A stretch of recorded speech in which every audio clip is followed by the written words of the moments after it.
अब सोचो, सारा की मरी हुई गर्भ थी। She was pregnant in 90 years की थी वो।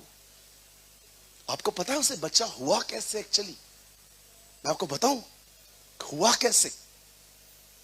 आप पढ़ के देखिए, इब्राहिम अबीमेलेक के घर में गया, वहां पर किसी औरत का बच्चा नहीं होता था। जब परमेश्वर ने कहा, जब अबीमेलेक ने कहा मेरे घर की औरतों के लिए प्रार्थना कर, और वो उनके लिए प्रार्थना कर रहा था कि इन्हें बच्चे हो, उधर सारा भी खड़ी थी। वो सेम अनॉइंटिंग जो उनके ऊपर आई थी, वो सेम अनॉइंटिंग सारा के ऊपर भी आई थी। उसके बाद लिखा है वो प्रेग्नेंट हुई। पवित्र शास्त्र की गलत व्याख्या किस प्रकार से करना चाहिए, इसका एक उत्तम उदाहरण सूरज प्रेमानी यहाँ पर पेश करते हैं। बाइबल को ठीक से न पढ़ना और संदर्भ के साथ न पढ़ने का ये परिणाम है। वे कहते हैं कि अब्राहम ने जब अबीमेलेक, उसकी पत्नी और उसके दासियों के लिए प्रार्थना की, तब साराई भी वहां पर खड़ी थी, इसीलिए उसकी कोख खुली और वह पुत्र को जन्म पाई। लेकिन जब हम बाइबल पढ़ते हैं, चित्र हमें कुछ अलग ही दिखाई देता है। पवित्र शास्त्र जब हम पढ़ते हैं, हमें पता चलता है कि जब अब्राहम को परमेश्वर ने बुलाहट दी, तभी उसे ये अभिवचन दिया गया कि सारा के द्वारा उसे एक पुत्र उत्पन्न होगा, जिसको परमेश्वर जो है एक राष्ट्र के रूप में, विशाल राष्ट्र के रूप में खड़ा करेगा। साथ ही साथ जब हम पढ़ते हैं, जब अब्राहम 99 साल का हुआ, तब उसके पास आया और उसे इस बात को उसने बताया। आइए हम पढ़ेंगे उस वचन को, उत्पत्ति 18 अध्याय 14 वचन। क्या यहोवा के लिए कोई काम कठिन है?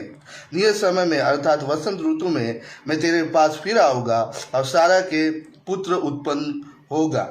उसके बाद अब्राहम जो है अबीमेलेक के पास गया, और वहां पर हम पाते हैं कि सारा के कारण उसकी पत्नी और दासियों की जो कोख है बंद हो चुकी थी, और इसीलिए उसने विनती की कि अब्राहम प्रार्थना करे। और उस वचन में हम पढ़ते, तब इब्राहिम ने यहोवा से प्रार्थना की और यहोवा ने अबीमेलेक और उसकी पत्नी और दासियों को चंगा किया और वे जनने लगे।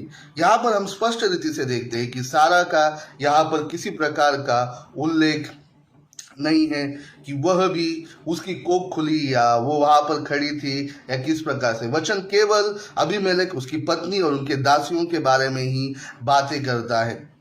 और फिर उसके बाद हम 21वें अध्याय में आते हैं और पहले ही वचन में हम पढ़ते हैं, सो यहोवा ने जैसा कहा था, अर्थात जैसे परमेश्वर ने अब्राहम से वादा किया था, वैसा ही सारा की सुधि लेके उसके साथ अपने वचन के अनुसार किया। यानी जो परमेश्वर ने जो अब्राहम को वचन दिया था, उसके अनुसार परमेश्वर ने सारा को पुत्र संतान दी। दूसरे और तीसरे वचन में हम पढ़ते हैं, सारा को इब्राहिम से गर्भवती होकर उसके बुढ़ापे में उसी नियुक्त समय पर जो परमेश्वर ने ठहराया था, जो अभी अभी हमने 18वें अध्याय में पढ़ा था, एक पुत्र उत्पन्न हुआ। तो यहाँ पर बहुत स्पष्ट है कि परमेश्वर ने एक समय नियुक्त किया और उसी समय पर सारा को पुत्र संतान उत्पन्न हुई। और इसी बीच में अबीमेलेक की घटना घटी। तो बात स्पष्ट है कि अबीमेलेक की घटना का और सारा के पुत्र उत्पन्न होने का कोई भी संबंध नहीं है। और इसीलिए इस प्रकार से भावनिक होकर वचन की गलत व्याख्या करने वाले प्रचारकों से दूर है। परमेश्वर आप सबको आशीष करे।